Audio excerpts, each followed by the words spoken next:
종교개혁은 성경 교육과 공교육 확산을 촉진, 제네바 아카데미 등 신학교육의 체계적 토대 마련. 네, 잘하셨어요. 아, 이제 뭐지?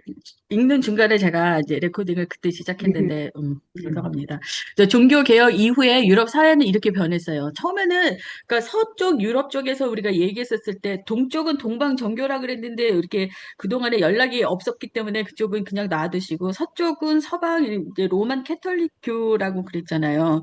로마 네. 제국이 망하고 나서 이렇게 각 조금씩 조금씩 이렇게 그런 나라들이 생겼지만 독일이나 헝가리, 체코 이렇게 나라가 생겼지만 그것을 하나로 묶을 수 있었던 거는 로만 캐톨릭이라고 얘기했죠.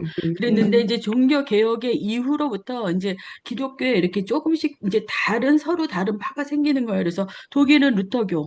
루터를 따르니까 루터교가 국교회가 됐죠. 그 다음에 또 이제 켈빈파가 있었고 그 또 거기서 또 다른 제세례파가 있었어요. 이제 여기는 말이 어려우니까 제가 스킵할게요.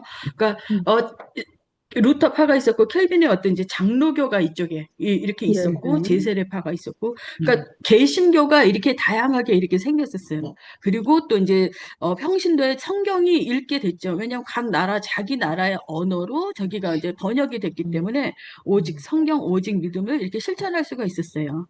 그랬는데 그 서로 간의 종교의 그 정교 저기 전쟁이 생긴 거예요. 캐톨릭하고 캐톨릭하고 계신 사이에. 프로테스탄트.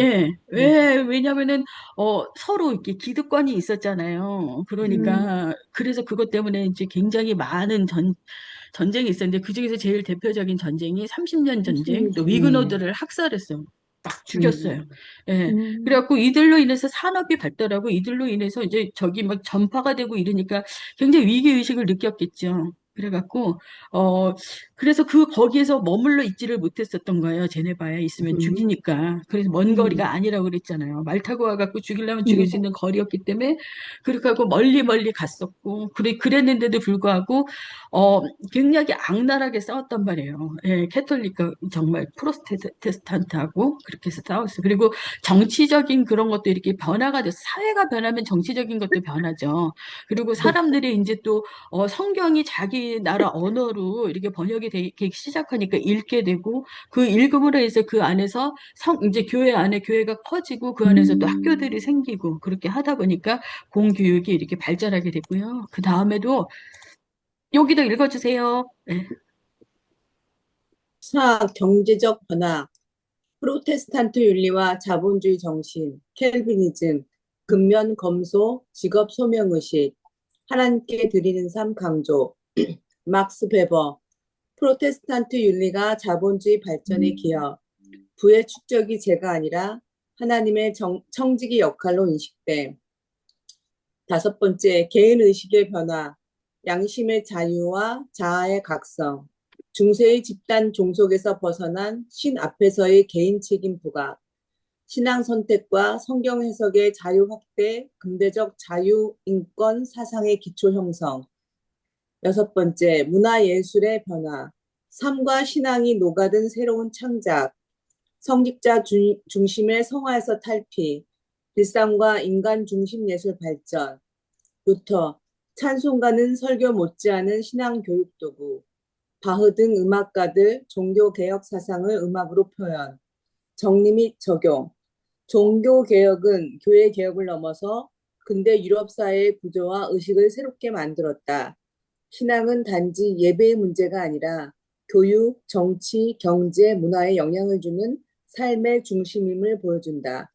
오늘날의 민주주의, 교육제도, 인권 개념은 그 뿌리를 종교 개혁에서 찾을 수 있다. 네, 맞아요. 경제적으로도 변했어. 사회가 변했어요. 왜냐면은 이게 농경 사회였었는데 이제 장사하는 사람들이 많아지고 기술하는 사람들이 많아지기 때문에 경제적인 것도 변했어요. 그래갖고 농사 짓고 열심히 해서 교회에다 바치고 그다음에 또 이렇게 왕에게 이렇게 그 땅들이 정말 왕의 땅이었고 지주들의 땅이었잖아요. 그래서 정말 그렇게 돈을 가진 사람과 또 이제 못 가진 사람을 이렇게 나눴는데 그 중간 계급이 생기고 시작하니까 이게 달라지기 시작하는 거예요. 그래서 그거를 이제 켈비니즘이라고도 얘기를 하는데 그 사람들이 앞으로 어떻게 살아갈 것인가. 그리고 근면하고 검사하고 이제 자기 직업을 굉장히 또 귀하게 여기는 그런 의식을 가지고 그리고 또 나의 인생을 나의 삶을 하나님께 드리는 그런 삶을 강조했어요. 이전과는 좀 달랐잖아요. 그죠? 중세 시대하고 좀 다르게 음, 경제적으로 변하니까 사람들의 인식도 변화됐어요. 그래서 개인의 의식이 어떤 집단 종족에서 벗어나서 나 개인이 굉장히 책임이 크다. 나 한 사람으로 인해서 이 사람들이 사회가 변화될 수 있다는 것을 알게 됐고 또 문화 예술도 굉장히 많이 변했어요. 그래서 뭐 르네상스 운동도 그때 일어나긴 했지만 그 이후에도 이렇게 계속 발전하면서 음악이 클래식 음악이 되고 르네상스 음악이 되고 또 예술도 많이 발달했어요. 근데 그거를 루터는 굉장히 좋게 생각했는데 켈빈은 음, 굉장히 제한적이었어요. 많이 그렇죠. 제한적이었었어요. 음, 그래서 또 루터하고 켈빈은 그 차이는 있었지만 그래도 또 이렇게 그 안에서 아름다운 표현하는 그런 방법들도 배웠어요. 그래서 종교개혁은 교회 개혁을 넘어서 유럽 사회의 구조와 의식을 새롭게 만들었어요. 그리고 그래서 그때 이제 다져진 것들이 민주주의와 교육제와 인권 개념이 그 이제 서구의 그런 것들이 종교개혁에서 찾을 수 있다. 그래서 종교개혁 이후에 세상이 이렇게 변했구나. 이제 요거는 이제 다 알고 계시죠? 세상이 변했다. 여기까지 알고 계시면 돼요. 음, 우리 팬데믹 이후에도 굉장히 많이 변했잖아요. 세상이 음, 그래서 4차 산업 시대로 돌아갔다 그랬잖아요. 그런 것처럼 여기도 종교 개혁이 있음으로 인해서 1차 산업 시대였었는데 2차 산업 시대로 산업 이제 혁명이 일어나면서 이렇게 사회가 바뀌는 그런 과정에서 그런 과정이 생겨요. 종교 개혁 이후로. 그런데 음, 이제 진젠베르크 진젠도르프 백작. 여러분 문제는, 들어봤어요? 한번? 네, 네. 처음 들어봤죠? 이거 보면서. 네, 어저께 처음 봤어요. 이거 처음 봤죠? 네. 진젠도르프 백작은 굉장히, 우리가 존경할 만한 사람인데, 이렇게 가려갖고, 웨슬리 형제나, 휘필드나, 이런 사람들은 다 가려갖고 네, 모르지만, 그 사람들의 뿌리가 된 사람이에요, 진젠도르프 음. 백작이. 그래갖고, 문제는. 제가 그랬잖아요. 후스파, 얀 후스를 이렇게 따라다녔었던 사람들의 이야기는 내가 다음 주에 할 거예요. 그래갖고 한번 음, 밀어놓읍시다 네, 했었죠. 네, 예, 네. 그래서 그 사람들을 거둬준 사람이고, 그래서 음, 보면 이렇게 많은 미군호들이 이렇게 이동하고 이렇게 또 이렇게 이동할 수밖에 없었던 이유가 뭐예요? 우리 자, 밖에 박해가 핍박받았으니까 탄압받고, 있었으니까 네, 탄압하고 이렇게 박해가 음, 있었으니까 그래서 이렇게 뭐 네덜란드에 가고 영국으로도 가고 이렇게 갔지만 이런 데 가서도 이렇게 잘 적응하면서 그 땅에서 개신교도로 살 수도 있었지만 못 사는 사람들도 있었겠지 힘들어서. 그렇죠. 다 가서 네, 그렇게 다 모든 사람들이 가서 다 성공하고 부를 이루고 이렇게는 못했단 말이에요. 그러다 보면 음, 거기서 도태가 돼갖고 난민이 되는 사람들도 있었을 거예요, 분명히. 예? 음, 여기까지 쫓아 못 가고 이 대규모 이 음, 무리에 못 끼고 뭐 독일이나 뭐 이런데 스위스로 간 사람들은 제세르파들도 많아요. 그렇게 하고 여기저기 하면서 거기도 끼지 못했었던 사람들이 있었어요. 그 사람들을 음, 종교 난민이라고 하거든요. 예.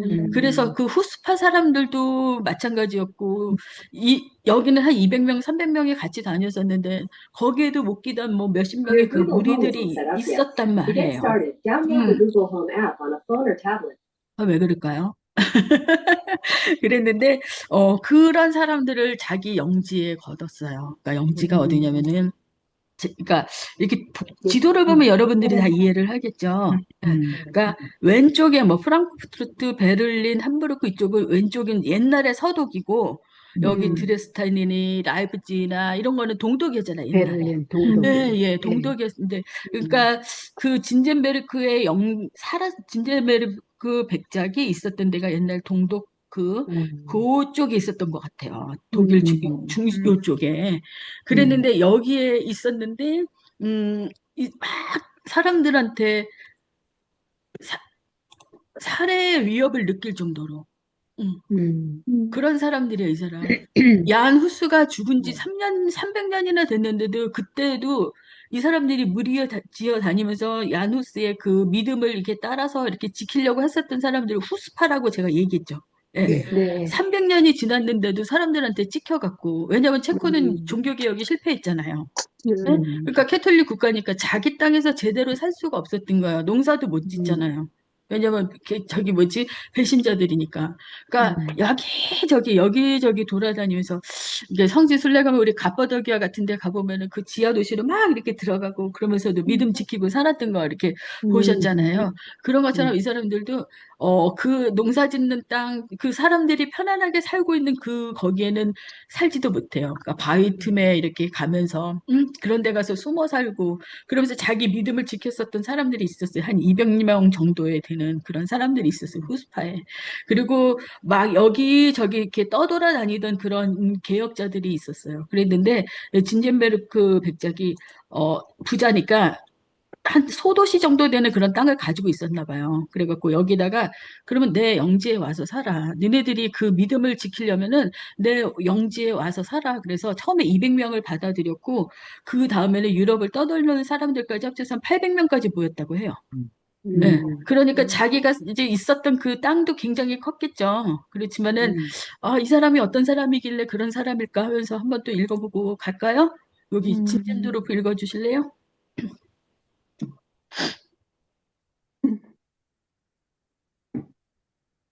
진젠도르프는 루터교 신앙을 가진 독일 귀족이었으나 경건주의 신앙을 가지고 하나님을 경외하는 사람이었다.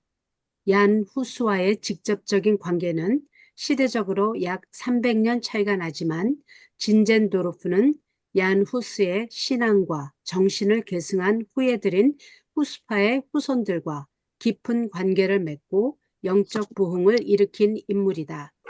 진젠도르프 백작은 체코의 종교개혁자 얀 후스의 신앙을 따르던 박해받은 후예들을 자신의 영지로 받아들여 새로운 공동체를 세웠고 이들을 통해 모라비안 형제단이 형성되어 세계 선교화, 부흥운동의 큰 흐름을 이루게 되었다. 진젠도르프는 얀 후스의 영적 유산을 실천적으로 이어간 인물이다. 이렇게 형성된 공동체가 바로 헤른후트라는 마을이며 이것이 훗날 모라비안 형제단의 중심지가 되었다. 진젠도르프는 후스가 강조한 성경 중심의 신앙, 성도 간의 형제애, 겸손한 공동체 생활을 계승하여 새로운 부흥 공동체를 일으켰다. 1727년부터 시작된 24시간 연속 기도운동, 100년 기도운동은 성령의 역사로 공동체를 새롭게 하고 세계 선교운동, 모라비안 선교회의 불씨가 되었다. 이 공동체는 후에 웨슬리 형제, 조지 필드에게도 영향을 주며 전 세계로 확산되었다. 이 사람 한 사람 자체가 스펙트럼이 되게 이렇게 다양하고 넓기 네. 때문에 하나씩 제가 설명을 해드릴게요. 그래서 자기가 이렇게 가지고 있었던 그 영지에 들어와서 사세요. 여기 들어와서 사세요. 그래갖고 살게 했다 그랬죠. 한 200명 정도 되는 사람들이 살았는데, 진젠도르프 백작이, 우리의 정말 신앙을 이렇게 받아주고, 개신교 이렇게 신앙을 받고, 저분이 경건한 사람이고, 그래서 우리도 가면은 살 수 있겠어. 그래갖고, 그래서 이제 유럽을 떠돌던 많은 개혁주의자들이 이렇게 돌아왔다고 그랬죠. 그래서 헤르트라는 말이 무슨 말이라고 그랬냐면 하나님의 날개 아래, 하나님의 보호 아래, 하나님 아래라는 뜻이래요. 그래서 이런 공동체를 만들어서 여기 와서 살아라.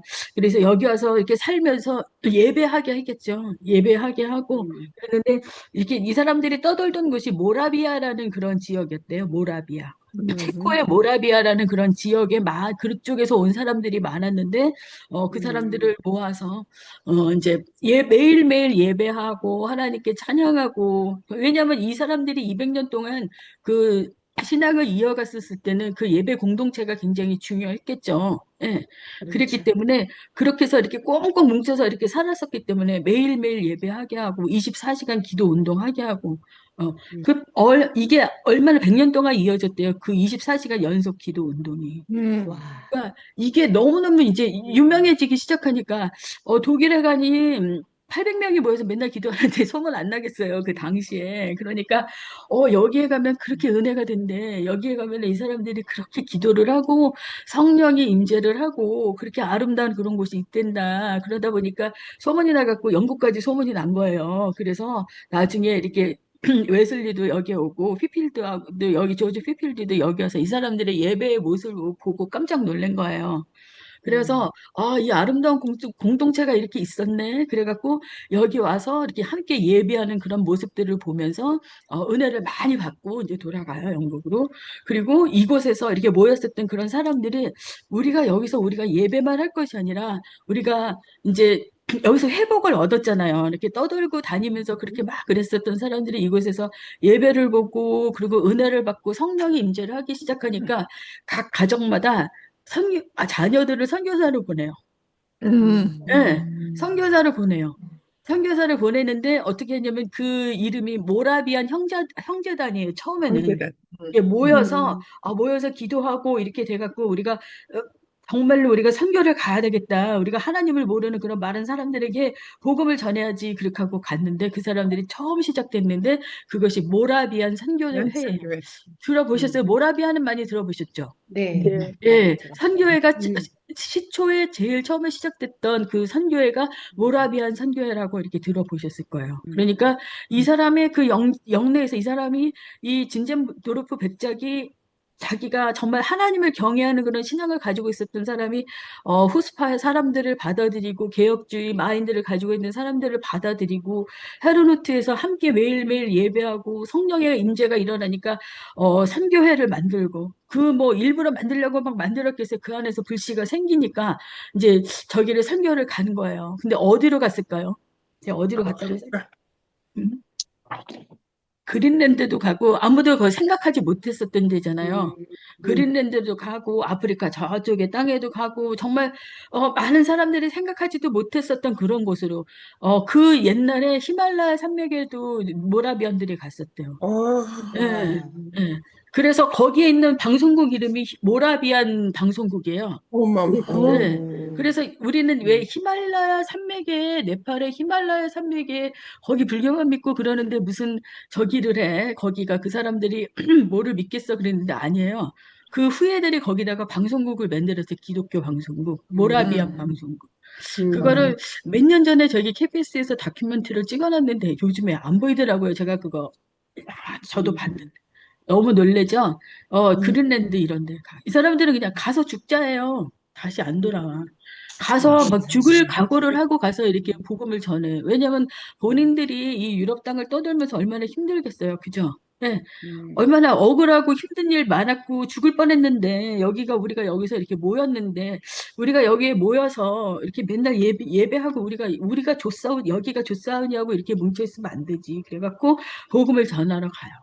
그래서 헤런 후트 거기서 이제 많은 모였는데 거기에서 사람들이 이제 자녀들이 저기를 보내고 선교를 보내고 이렇게 그렇게 했었던 집에 내가 그 사진 안 그 사람들 집에는 크리스마스 때 우리가 이렇게 집에다가 이렇게 입구에다가 크리스마스 말씀 되면은 리스를 걸어 놓잖아요. 리스. 네. 이렇게 동그랗게 된 거에다가 이렇게 나무. 그러니까 그 각 집에 우리 집에는 선교사를 파송했습니다. 먼 곳에. 그 표시는 그게 그 알고서 예. 왜냐면은 다른 집들은 그래도 이렇게 뭐 이렇게 생나무에다가 모래도 조금씩 이렇게 달아놓고 그랬는데 그런 집들 자기 자녀들이 이렇게 또 저기 선교사 보냈는데 다시 돌아올지 못 돌아오지. 이 사람은 돌아올 생각을 안 하고 간 사람들이니까 그린랜드, 아프리카니 뭐 소식도 없어. 그렇지만 우리 집은 선교사를 파송한 집입니다. 그래갖고 리스를 걸어놨대요. 올겨울부터 걸으실 때 좀 그 마음을 못 기억하고 걸겠다. 봤을 때 그래서 거기서 시작된 게 리스라고 합니다. 네, 네. 난 진젠조르프 얘기만 하면 이렇게 목이 메. 네, 굉장히 그랬었던 사람이에요. 이렇게 마음씨도 이렇게 좋게 보였죠. 그래서 자기 마음에 이 본인 한 사람이 자기의 그 영내를 열어줌으로 인해서 그 안에서 은혜 받고 그 성령의 임재가 굉장히 강력했다고 그래요. 그래갖고 정말 당시 옥스퍼드 대학교 학생이었던 웨슬리 형제 그 조지 휘필드도 여기 음. 찾아가갖고 이렇게 보니까 매일매일 어쩌면 그렇게 찬양을 잘하는지, 모라비안 찬양 굉장히 유명하거든요. 그래갖고 어쩌면 그렇게 찬양을 하고 밤새 기도를 하고 저 사람들이 저러는지, 글쎄. 그래갖고 그렇게 거기서 은혜를 많이 받고 나중에 찰스 웨이슬리는 찬송가 작사도 굉장히 많이 했죠. 그리고 이 사람들에게 그냥 굉장히 그 가슴에 뜨거움을 준 거예요. 그 뜨거움. 그래갖고 이제 이분들이 나중에 뭘 했는지는 이따가 가르쳐 드리기로 하고, 네. 그래서 처음 들어봤지만 우리가 꼭 기억해야 될 아주 굉장히 뭐랄까, 중요하고. 귀중한 음. 사람이에요. 진젠도르프 백작. 근데 잘 몰라, 한국 사람들. 이제 저도 신학교 가서 처음 배웠는데, 그때 이제 수업 시간에 그때는 한 13년 전인가 이분에 대해서 듣고 또 연구하고 그랬었을 때 굉장히 좀, 가슴이 벅찼어. 그랬는데 나중에 이제 학생들을 제가 가르칠 기회가 있었어요. 우리 교수님이, 어, 어, 수업을 이제 그때는 석사 과정이 있었는데 뭐지 훌라에도 MA 과정이 있었었는데 우리 수업이 교회에서 수업이었는데 교수님이 한국 분인데 미국에서 태어나갖고 이런 거를 글씨를 못 써요. 그래갖고 제가 이거 자료를 만들어주고 그러면서 이제 학생들을 이렇게 그때 가르칠 만한 그런 시간이 있었어요. 교수님은 한국말은 잘하는데 이런 걸 못해. 그리고 저는 그냥 이제 어시스턴트로 교수님을 도와줬었는데 학생들이 이 수업할 때 진젠도르프 백작 이렇게 그 이야기하고 또 이제 후스파 얘기하고 그 헤르노트에서 있었던 은혜에 대한 그런 이야기 나눌 때 보면 굉장히 많이 감동받더라고요. 여러분들 알고 있으면 네. 되게 이렇게 좀 많이 이렇게 좀 마음이 좀 뜨뜻해지는 그런 사람이죠. 예. 네. 예. 그래서 원래는 루터교 신앙을 가져. 독일은 그냥 이렇게 루터의 종교개혁 이후에 루터교가 이렇게 국교가 됐잖아요. 그런데 그 중에서도 어, 경건주의 신앙을 가지고 있었던 하나님을 경외하는 사람이라고 이렇게 봤어요. 그러니까 루터교는 그렇게 우리가 이렇게 공부한 거 이렇게 보면은 루터교하고 켈빈하고 좀 달랐었던 게 켈빈 좀 더 엄격한 것 같았죠. 네. 예, 예, 그래서 좀 더 엄격하고 그랬는데 그런 신앙을 이렇게 따랐던 것 같아요. 그래서 음악에서도 바하는 루터교 신자였잖아요. 그리고 이 경건주의 신앙을 따랐었던 사람이 핸델이에요. 여러분들 알고 계서 어디 가서 얘기하지 말고. 그러니까 그 루터교 안에서도 또 이렇게 경건주의자들이 있었단 말이에요. 그 경건주의 가정들이 있었는데, 그 굉장히 그런 귀한 신앙을 가지고 있었던 사람이에요. 그래서 이렇게 굉장히 많은 사람들에게 영향을 줬어요. 그러니까 말하자면 밑거름이 된 거예요. 세계 선교의 밑거름이 되고, 감리교의 밑거름이 되고, 그 다음에 또 여러 가지로 굉장히 좋은 부흥의 그런 밑거름이 됐었던 사람이에요. 그래서 제가 이번 사과는 부흥의 샘물결이라고 그랬잖아요. 그래서 이 사람 한 사람을 통해서도 얼마나 많이까지 갔는지 한번 보자고요. 종교개혁도 마찬 다 연결고리가 있었잖아요. 그렇죠? 연결고리가 있었어요, 없었어요? 네. 위클리부터 시작해서 야누스, 또 야누스를 굉장히 존경했던 루터, 그리고 루터를 루터. 따랐었던 켈빈의 켈빈. 제자 존 녹스 해갖고 다 연결고리가 있었던 것처럼 이번에 부흥의 새 물결에는 처음의 시작 타자를 제가 그래서 진젠도르프 백작으로 잡았어요. 예. 뭐 다른 사람들도 있었겠지만 이 사람의 영향력이 굉장히 컸어요. 스펙트럼이 컸으니까. 그래갖고 이제 이분이 뭐를 했었는지 여기도 한번 읽어보고 갈까요? 1번에서부터 8번까지 한번 이렇게 짜르륵 읽어주세요.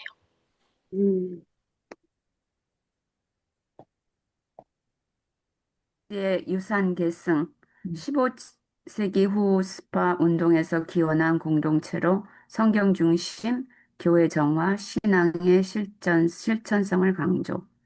모라비안 현 체코 지역 출신의 후예들이 17세기 캐톨릭 박해로 독일 작센으로 피신.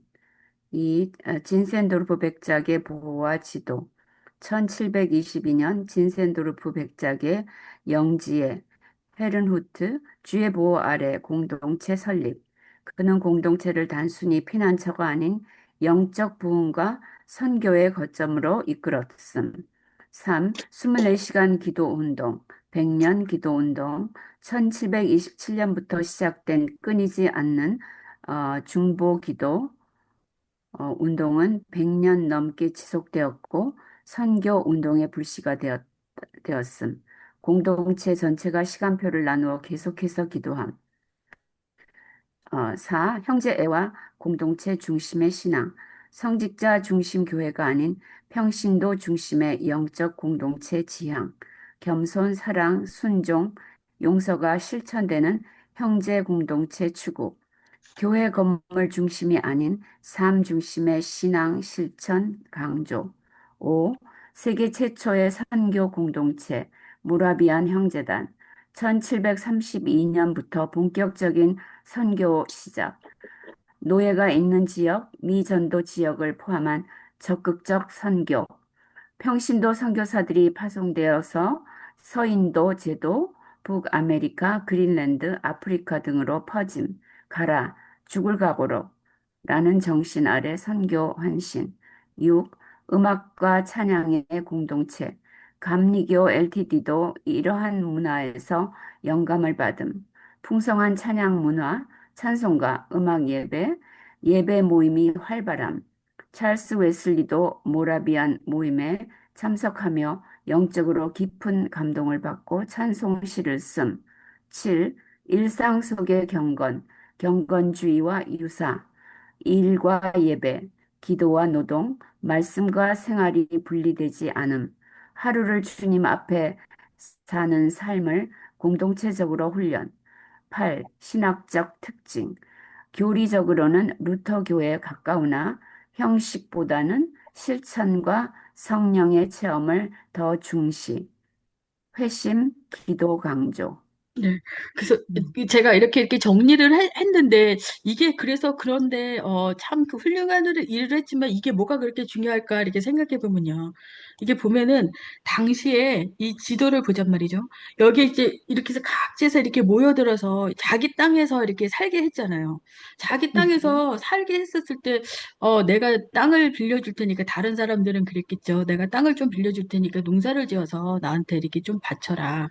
너하고 나하고 5대5로 나누든지 하여간 그렇게 할 수도 있었잖아요. 자기 땅이니까. 그렇죠. 웬만한 사람이라면 그럴 수도 있잖아요. 아니면 집세를 내라. 니네들 이렇게 떠돌아다니고 막 그렇게 하고 살았는데 그래도 안전하게 이렇게 보호해 줄 테니까 대가를 지불해라. 그렇게 안 했죠. 그냥 오로지 네. 그냥 예배하고 찬양하고 24시간 기도하고 막 이런 거예요. 예배 공동체로 사는 거예요. 그리고 서로가 왜냐면은 형제를 가지고 그렇게 실천하면서 그렇게 살아라. 신앙을 삶 속에서 신앙을 이렇게 실천하고 24시간 기도해라. 그렇게 하고 찬양하고 기도만 계속 할 수가 없으니까 찬양이 있어야 되고 그러다 보니까 찬양실을 계속 이렇게 발전시켜서 모라비안 찬양가가 나오고 그리고 또 거기서 찰스 웨슬리도 열심히 거기에서 참석해서 은혜 받아갖고 찬송시를 쓰고 그래서 일과 삶이 이렇게 분리되지 않는 그런 경건한 그런 삶을 이렇게 살게 했단 말이에요. 그러다 보니까 여기서 그러한 굉장한 그렇게 영적인 파워가 이렇게 나오는 거예요. 그래서 당시에 사람들이 이렇게 선교하러 이렇게 가기가 쉽지 않았죠. 1800년도나 1900년도 초도 아니고 이게 1700년대에 그런 일이 있었다는 거는 참 굉장히 모험인데 그 멀리까지 간 거예요. 그리고 감리교 LTD가 TD 중에서 제일 먼저 시작된 걸로 제가 알거든요. 그랬는데, 예, 감리교 쪽에 그 LTD, 그것도 했었던 그치. 것도 이런 데서 캐톨릭에서 시작했지만. 꾸루실려 말고, 그건 꾸루실려인데 그거 말고 이렇게 우리 개신교식으로 이렇게 만들어서 이렇게 했었어요. 감리교예요. 예, 그랬는데 여기에서 많이 영감을 받았다고요. 찬송하고 예배하고 기도하고 또 간증하고 이 사람들한테는 그 삶의 간증이 굉장히 중요하기 때문에. 그래서 이런 공동체로서 이렇게 살다가 여기가 좋사오니 하고 있으면 안 되니까 가서 이렇게 또 이렇게 선교 보내고 또 다른 사람들이 와서 은혜 받고 가고 하고 굉장히 좋았었던 그런 공동체였다고 합니다. 그러니까 이 진지엔도르프 백자 꼭 외워두세요. 다음 주에 제가 퀴즈를 한 세네 개, 다섯 개 정도 내겠죠. 이 사람에 관한 그러니까 알고 있으면 이 사람 수준 높다. 진젠도르 부백작도 안 해. 할 정도로 예. 이렇게 아는 것이 참 기쁨이 되는 그런 분이에요. 마음이 이렇게 좀 이렇게 좋고 그래요. 그래서 그러면은 이제 웨슬리 형제로 한번 넘어가 볼까요? 웨슬리 형제가 있었어요. 웨슬리는 아버지가 성공의 사자였어요. 웨슬리 형제, 존 웨슬리가 있고 찰스 웨슬리가 있는데 존이 형이고 찰스 웨슬리는 형하고 같이 이렇게 사역했지만 나중에 찬송가 작사가가 돼요. 그러니까 아버지가 성공의 사자였고 어머니가 수산됐는데 18명의 자녀를 뒀다 그래요. 어, 18명. 예. 그리고 이제 존과 찰스는 옥스퍼드 대학교 출신으로 학문과 신앙이 모두 깊은 그런 지성인들이었대요. 그러니까 얘가 있잖아요. 이제 뭐지? 이렇게 성 어거스틴 어머니가 그 모니카의 그 신앙이 이렇게 굉장히 많이 따르면 이게 감리교에서는 그 어머니가 수산나 수산나. 굉장히 롤 모델인 거야. 왜냐면 자녀가 음. 18명이나 되는데 아버지가 성공에 그래. 사려했지만은 그래도 18명의 자녀를 키우기에는 좀 힘들었잖아요. 그리고 음. 어디 가서 조용히 기도하고 싶은데 기도할 데가 없으니까 앞치마를 이렇게 뒤집어 써갖고 그렇게 하고 기도했대요. 음. 앞치마가 길잖아요. 자기가 기도할 수 음. 있는 공간이 없고 그러면 앞치마를 밑에서부터 위로 해갖고 얼굴을 가리고 그렇게 하고 하나님께 음. 기도한 거예요. 그래서 음. 이 수산나의 기도는 굉장히 그런 아주 유명한 그런 기도였고 그래서 음. 존 웨슬리도 원래는 처음에 성공회 사제 출신이에요. 음. 아, 몰랐는데, 네. 성공회 사제 출신이구나, 이 사람. 캐톨릭 사제 음. 출신 우리 많았잖아요, 지난주에. 네. 예, 그렇죠. 루터도 있었고, 야누스도 마틴 루터도 있었고, 그렇고, 예. 존, 이제 영국은 캐톨릭이었다가 이제 종교가 바뀌어요, 성공회로. 성공회가 음. 왜 생겼는지는 아시죠? 예, 왕이, 국왕이, 예, 국왕이 재혼하려고요. 국왕. 맞아. 예. 그렇게 하려고 그 제도도 바뀌고 이렇게 하면서 자기 나라의 국교회를 성공회로 만들었잖아요. 앵글리칸 처치로. 음. 그래서 캐톨릭이었다가 이제 이게 성공회로 바뀌어요. 아, 성공회의 사제 출시군요. 그러니까 캐톨릭은 결혼 못 하는데 성공회는 결혼할 수 있어요. 할 수 사제라고. 있지. 네, 네, 네. 그랬는데 나중에 감리교를 창시했고요. 여기 옥스퍼드 대학교 여기부터 이쪽 누가 읽어주실래요?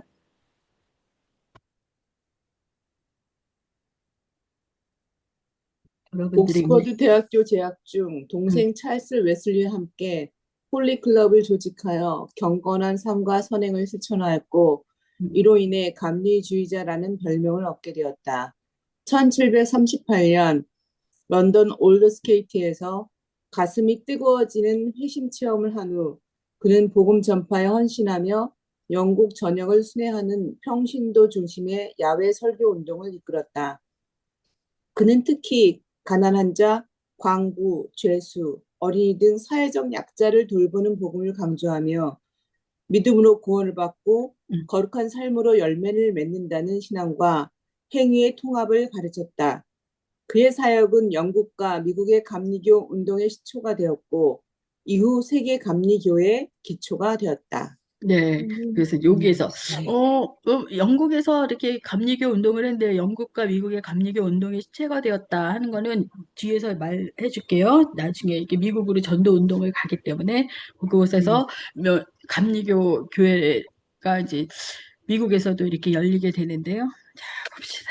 그래서 동생이 찰스 웨슬리인데 동생하고 그다음에 존 웨슬리하고 찰스 웨슬리하고 조지 휘필드 이게 조금 있다가 다시 공부할 그 조지 휘필드하고 함께 홀리 클럽을 조직해갖고 당시에 정말 하나님 앞에서 있지 못하고 사람들이 막 또 이렇게 영국에 많은 학생들이 술 마시고 그리고 또 하나님을 잘 모르고 그랬었던 사람들이 있었는데도 거기서 홀리클럽을 조직해갖고 학교에서 기도하고 막 경건의 삶을 그렇게 신천하고 그랬었단 말이에요. 이 사람들이 그때 학생이었을 때 응? 사제 출신이 하지만 학생으로 이렇게 들어갔었을 때 그곳에서 기도 모임을 이끌고 막 그렇게 하면서 여기를 그래서 사람들이 저 사람들은 시간을 정해놓고 저렇게 기도하고 늘 기도하고 저렇게 경건한 그런 모임들을 이렇게 갖고 그래서 사람들이 이 사람들을 감리주의자, 방법주의자 그랬고 메소디스트라는 그런 별명을 줬대요. 그래서 오늘날의 감리교가 메소디스트 메소디스트. 처치잖아요. 네. 그런 게 있었어요. 근데 이 사람들이 여기서 이렇게 사명을 실천하고 늘 기도할 수 있었던 거는 요때 거기를 여기에 헤르디스. 그때쯤 헤르루트에 한번 이렇게 방문해 보면서 그 사람들이 기도하는 것과 늘 이렇게 기도하고 경건한 시간을 이어갔었던 거 그런 것들을 배워갖고 온 거예요. 그래갖고 학교에서도 기도하고 많은 사람들이 어떻게 생각을 하건 막 안 되겠다. 이게 학생들이 점점 문란해지고 술도 많이 마시고 이렇게 영국이 이렇게 되는데 왜냐면 이제 국교도 바뀌었고 성공회 자체도 조금 그렇게 너무 리버럴하고 그래서 이렇게 하면 안 되는데 하면서 이제 기도 운동을 그곳에서 펼쳐요. 그렇게 하면서 어, 사람들이 그렇게 막 비아냥거리는 소리로 감리주의자라고 얘기했지만 거기에서 시작됐죠. 그리고 나중에 왜 저 사람들은 여기에 갔었을 때, 저 사람들은 저렇게 뜨겁게 기도하고 24시간 기도하고 막 그러는데 그게 굉장히 놀랬겠지만은 우리들은 왜 그렇게 하지 못하지? 왜 그렇게 하지 못하지? 하면서 이렇게 돌아왔는데 영국의 올더스 게이스트라는 곳에서 성령의 그 임재를 체험한 거예요. 굉장히 가슴이 뜨거워지고, 그러니까 자기만 그런 게 아니라 조지 휘필드도 마찬가지고, 그러면서 하나님이 그들의 마음을 만져주시고, 그러면서 회심을 체험했어요. 그렇게 하면서 막 이제 사람들에게 더 이렇게 강력하게 복음을 전하고, 영국 전역을 순회하면서 정말 사람들에게 설교를 하기 시작해요. 그러니까 존 웨슬리뿐만 아니라 이제 휘필드도 마찬가지였는데, 당시에는 야외에서 설교를 한다는 게 있을 수가 없었던 일이죠. 교회 아니면은 예배가 보면 안 되는 거였는데, 야외에서 사람들 모여놓고 막 그 은혜가 깊으니까 또 설교하고 그렇게 하면서 이제 그 운동들을 이끈 거예요. 그렇게 하고 이제 사람들 차별하지 않고 정말 가난하고 이런 사람들 이렇게 사회적 약자들을 돌보면서 그러면서 그 운동들을 일으켰어요. 그래서 이 사람들을 메소디스트라고 했었어요. 그래서 그래서 존 웨슬리는 뭐라 그럴까? 감리교의 창시자. 우리가 왜냐면 성공회하고는 달라야 되잖아요, 믿음이. 성공회는 뭐라 그럴까, 캐톨릭에서 나온 거니까 형식이 되게 중요해요. 혹시 성공회 교회 가보셨는지 모르겠네. 성공회 교회 이렇게 오르간이 되게 좋아서 오르간 연주들을 많이 해갖고 가끔 가다 보면 향불 냄새가 되게 많이 나요. 이 사람들한테는 그런 게 되게 캐톨릭. 예, 캐톨릭보다도 뭐라 그럴까, 조금, 어, 하여간 조금 달라요. 말이 조금 달라요. 그래서 이게 개신교도 아니고 하여간 그런데 그거하고 굉장히 구분되게 또 나름대로 경건하게 처음에 시작은 경건하게 그렇게 만들면서 이렇게 이들로 인해서 감리교가 창시되었다 이렇게 알고 가면 돼요. 그리고 그 동생이 있었어요. 찰스 웨슬리. 찰스 웨슬리도 이렇게 성공의 사제로 출세했지만 형하고 같이 그렇게 또 홀리클럽을 조직했고 그다음에 또 나중에 이분들이 조지 휘필드하고 찰스 웨슬리하고 존 웨슬리는 미국의 선교 당시에 1700년대는 미국은 정말 뭐가 없었잖아요. 이렇게 그렇죠. 막 이제 거기 가서 또 이렇게 선교하고 그곳에 가서 이게 또 막 복음을 전파하려고 했는데 웨슬리 형제는 실패를 해요. 미국에서의 그런 복음 전파를. 그래서 다시 영국으로 돌아오고 휘필드는 남았어요. 그랬는데 이분이 이렇게 찬송시를 6천곡이나 썼어요. 이 찬양의 은혜를 굉장히 많이 받아갖고, 이 사람들은 이렇게 어떻게 이 사람들이 이렇게 24시간 이렇게 하면서 기도를 하나 그랬더니 찬양이 굉장히 중요했던 거야. 그 많은 찬양들이 있었기 때문에 기도를 할 수 있고 이렇게 하다 보니까, 나도 저 사람들을 닮아서 그 모라비안들이 그렇게 이렇게 열심히 선교를 가고 했었던 거는 그 안에 저들의 찬양이 많았구나. 그래갖고서는 찬송시를 많이 썼어요. 그래서 만일이 내게 있으면 예수 부활했으니 그죠? 예, 그런 찬송의 이거 어디 갔어? 그래서 그런 찬송의 가사를 많이 썼어요. 여기 웨슬리 형제 신앙 여정도 한번 읽어봐 주시겠어요? 예. 웨슬리 형제의 신앙 여정. 두 형제는 함께 신앙의 부흥과 사회 정의를 실천하며 오늘날 전 세계 감리교 교회와 복음주의 운동에 지속적인 영향을 끼쳤다. 둘째, 홀리클럽 활동. 옥스퍼드 재학 중 두 형제가 주도한 홀리클럽은 정기적인 기도, 금식, 자선, 성경 공부, 감옥 방문 등 철저한 경건 생활을 실천했음. 이들에게 대해 주변에서는 메소디스트, 규칙주의자라는 별명을 붙였고 이것이 훗날 감리교라는 이름으로 정착되었다.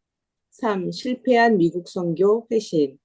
1735년 존과 찰스는 조지아 식민지 선교를 떠났으나 큰 실패를 겪음.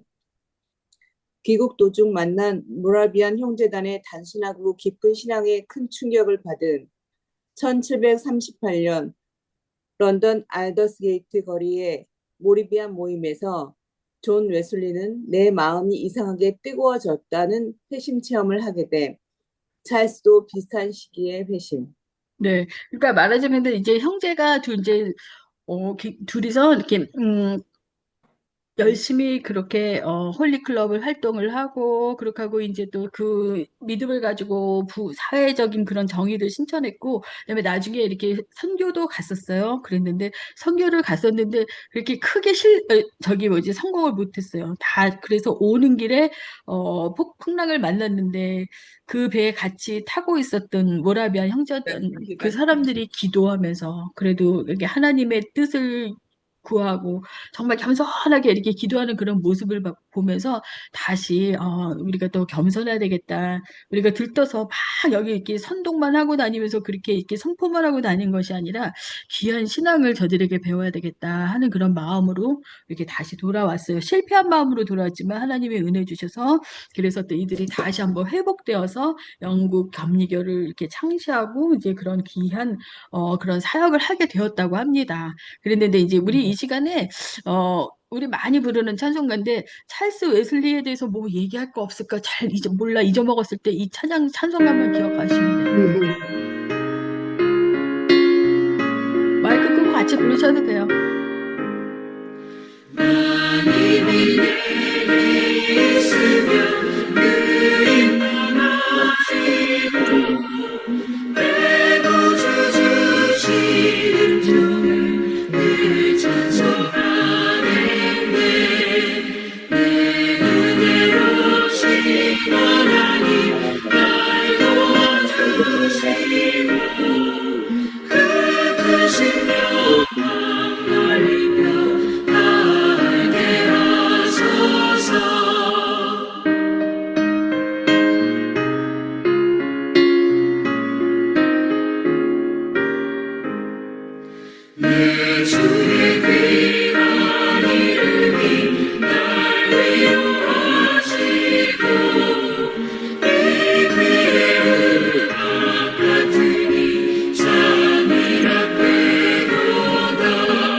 이렇게 불러보니까 이제 못 잊겠죠. 그러니까 지나가다가 미국에는 그 감리교 많잖아요. 감리교 이렇게 많으면은 이렇게 지나가다 보면 존 웨슬리가 저기 감리교를 창시했지. 그렇게 하고 저 사람의 엄마는 수잔인데 자녀가 18명이나 됐었대. 그리고 기도할 때 늘 이렇게 앞치마를 둘러 이렇게 밑에서부터 위로 이렇게 둘러쓰고 기도방이 없어갖고 그렇게 자녀들을 위해서 기도했대. 그냥 그렇게 기억하면 되겠죠?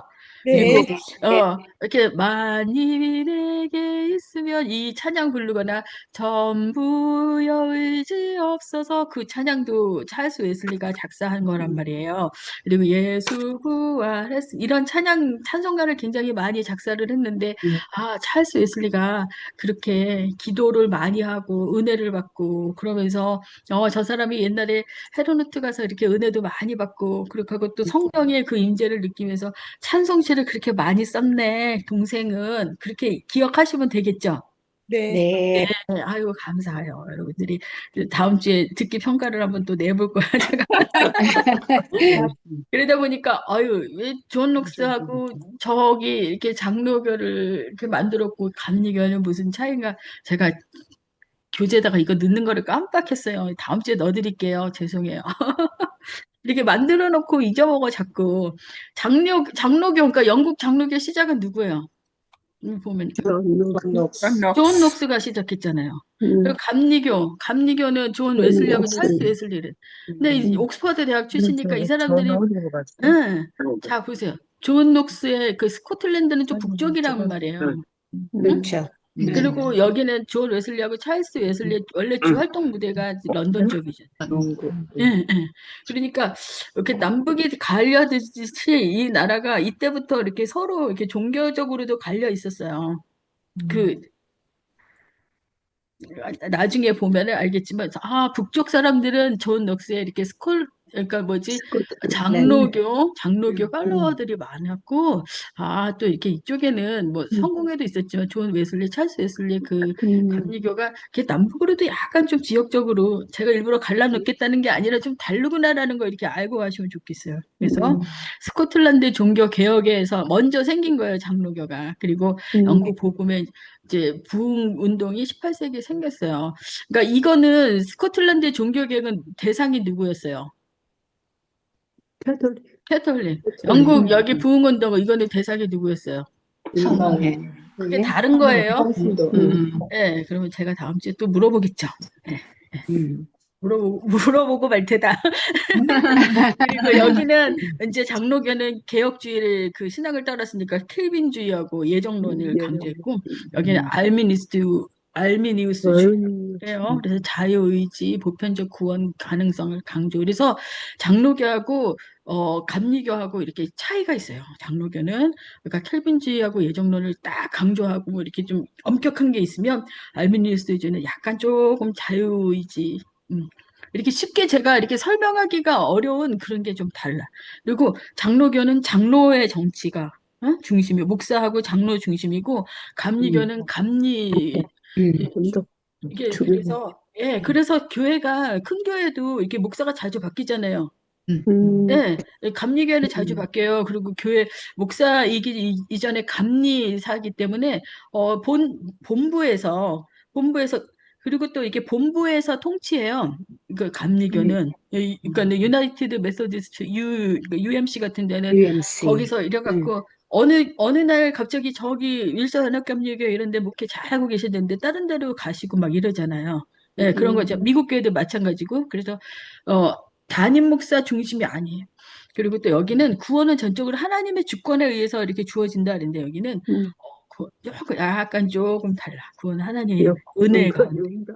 그리고 막 사람이 이렇게 막 변화되고 성숙해야 된다 이런 게 장로교는 좀 적으면 여기는 좀 강해요. 왜냐면 이거는 우리 하나님의 예정론에 의해서 우리 장로교회는 그리고 하나님이 구원은 하나님이 주시는 거 모든 게 주권이 하나님께 있는데 여기는 사람이 이렇게 응답해야 돼. 좀 달라요. 그렇죠? 참여도. 그리고 우리는 막 이렇게 엄숙하고 질서 있는 예배를 강조했다면 좀 열정적이고 회중적인 그런 예배도 있었고 말씀도 성경 해석과 교리 중심이면 여기는 좀 간증과 이렇게 또 이렇게 이런 신앙 실천을 좀 강조해서 좀 다르고 세례와 성찬은 은혜의 표시다. 우리는 딱 그러는데 여기는 은혜의 수단이자 신앙 고백이다. 그래서 좀 달라요. 이거 제가 다음 주에 거기다 이렇게 교재 다 올려드릴게요. 이번에 빠져서 죄송합니다. 이게 굉장히 중요하거든요. 그렇죠? 네. 중요해요, 안 중요해요? 그렇죠. 중요해요. 왜냐하면 알면 좋아요. 네. 뭐가 다른지를 알아야 되니까. 그렇죠. 네, 몰랐어요. 그리고 여러분들은 굉장히 이제 많이 배우시는 거. 존 넉스는 종교 개혁을 캐톨릭의 영국 캐톨릭의 거기서 이렇게 해서 개혁을 일으킨 거고 존 웨슬리는 성공회. 이게 상대가 좀 달랐어요. 그렇죠. 알고 가셔서 너무 감사해요. 이제 시간이 이제 8시인데 우리 화장실 좀 갔다 오실래요? 그렇게 하고 네. 이 찬양 끝날 때까지 한 4분 정도. 화장실 갔다 오시고 물 마시고 돌아오세요.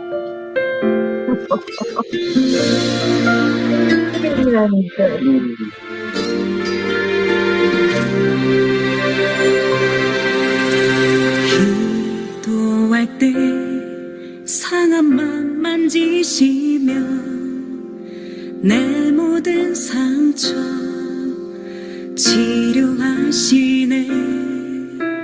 기도할 때 삶의 짐 벗어지며 하늘에 위로 주시네. 기도할 때 내게 지혜를 주사 주의 뜻대로 살게 하시네. 기도할 때 주님 함께 계시니 내 영혼 참 평안하네. 기도를 멈추지 않으리. 기도를 통해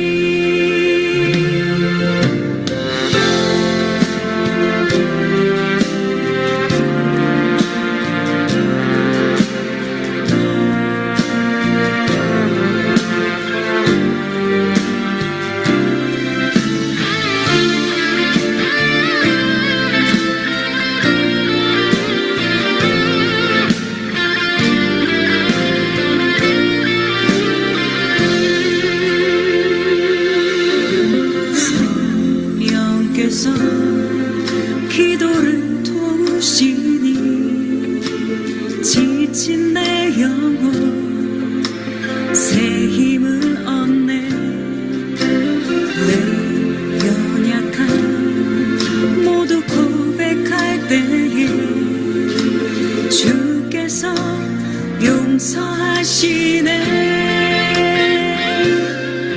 기도를 멈추지 않으리 기도를 통해 역사하시니 신실하신 하나님 반드시 응답하시니 믿음의 기도 멈추지 않으리 기도를 멈추지 않으리 기도를 멈추지 않으리 기도를 통해 역사하시니 신실하신 하나님 반드시 응답하시니 믿음의 기도 멈추지 않으리 믿음의 기도 믿음의 기도 믿음의 기도 멈추지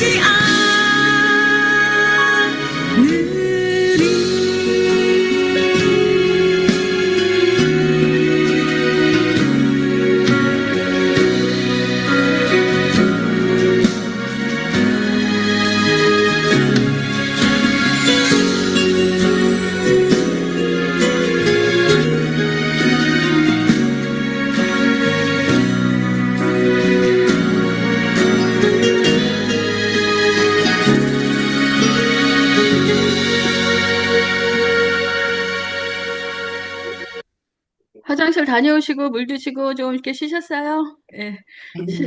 쉬는 시간은 늘 짧지만 그래도 이제 진도 나갈 거 나갈게요.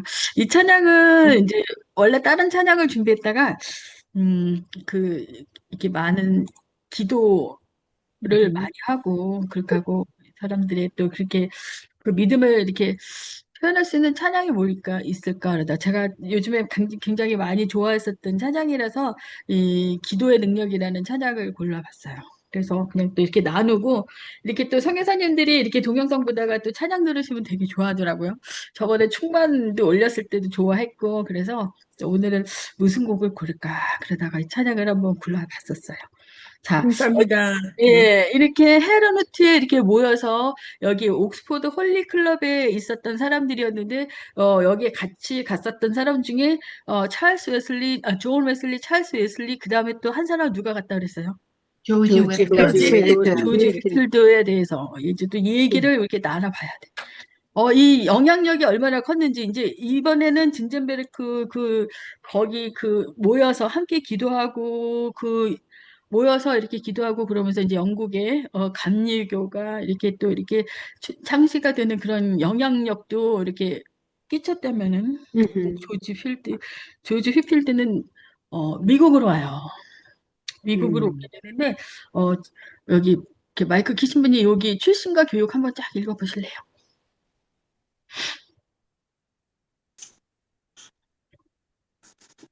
미셸 마이크 킨 거 내가 봤어. 미셸 권사님.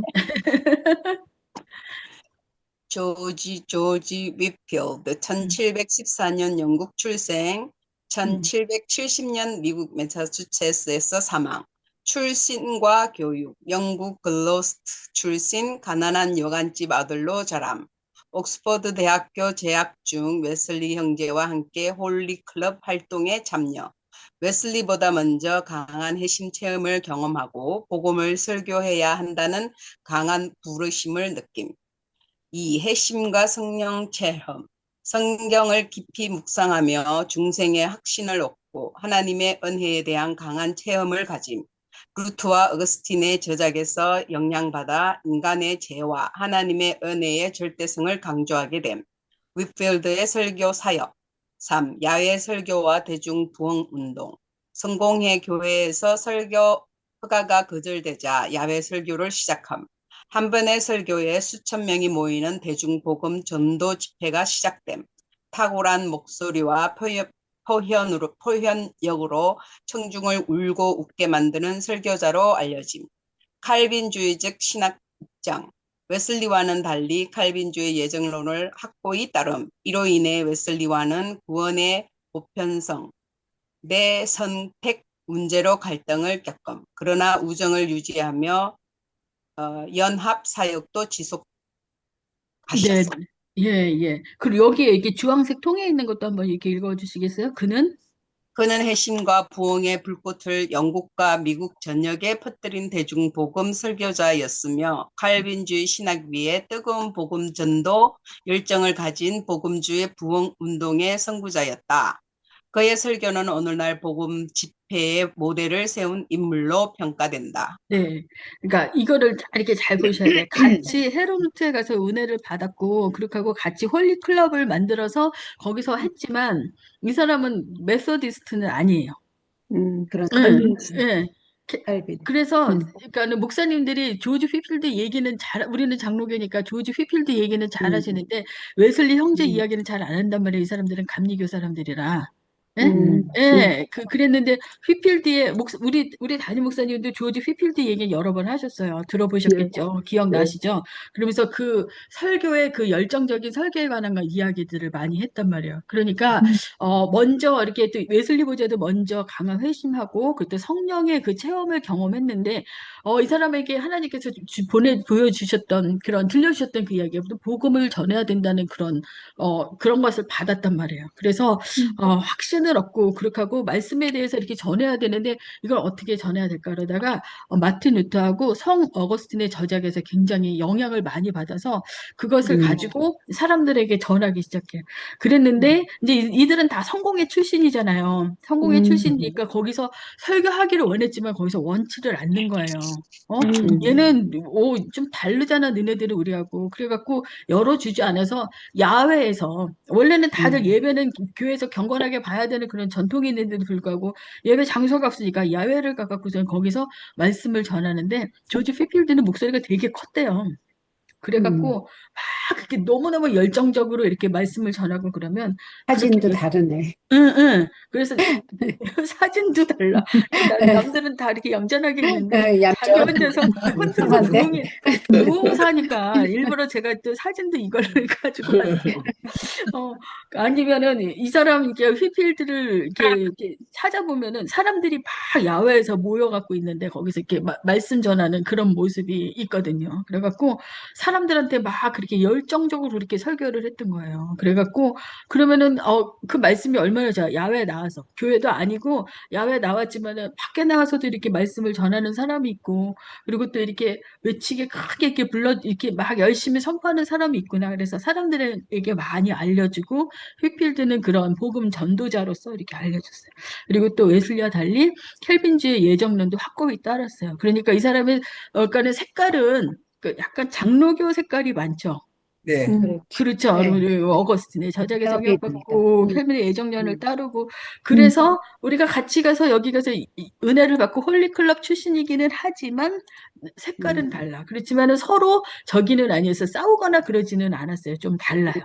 그렇게 하고 웨슬리 형제는 그래서 미국에서 복음 전포해서 실패를 해서 돌아갔잖아요. 그러면 성공했어요. 네. 그랬는데 휘필드는 계속 미국에서 설교를 하고 영적인 대부흥을 일으켰어요. 그래서 영국에서 출생했는데 미국에서 사망했다. 휘필드는 이렇게 알고 가시면 돼요. 얼마나 열심히 열심히 이렇게를 했을까? 어떻게 사역을 했을까? 이 당시에 휘필드가 영국에서 이렇게 미국에 돌아왔었을 때는 13개의 주밖에 없었대요. 미국에. 동부에. 응? 동부에 이렇게 있었었는데 미국에서 이제 사역을 시작한 거예요. 그래서 미국에서 사역도 한번 여기 좀 읽어주실래요? 미국에서의 사역. 미국 대각성 운동의 핵심 인물. 여러 차례 대서양을 건너 미국을 방문. 1739년에서 1740년 제1차 대각성 운동의 중심에 섬. 조나단 에드워즈와 협력하여 영적 핵심 운동과 부흥을 이끌. 6. 복음 중심 설교, 교리보다 그리스도의 십자가 회개, 새 생명의 경험을 강조. 설교는 적극 극적인 이야기 구조와 감정 호소가 어우러져 청중의 마음을 열게 했음. 예, 거기까지만 하고서 이렇게 얘기할게요. 그러니까 이 분의 이렇게 극적인 그런 이야기와 감정 호소와 그리고 또 교리보다는 그리스도의 십자가 회개, 새 생명이 그런 경험을 강조했는데 왜 그랬을까요? 그 모라비안 아니 그래, 맞아요. 아까 권사님 헤른 맞아요. 후트 거기 이 같이 받은 가. 은혜가 다른 거야. 그렇죠? 음. 이 그냥 책 읽고 그냥 그렇게 해서 이렇게 받은 그 은혜가 아니라 이분들은 회심도 했고 은혜도 체험했잖아요. 예. 그리고 이게 다 은혜도 체험했잖아요. 그렇게 하고 거기다가 은혜만 체험한 것이 아니라 뜨거운 은혜만 체험한 것이 아니라 신학이 빵빵했잖아요.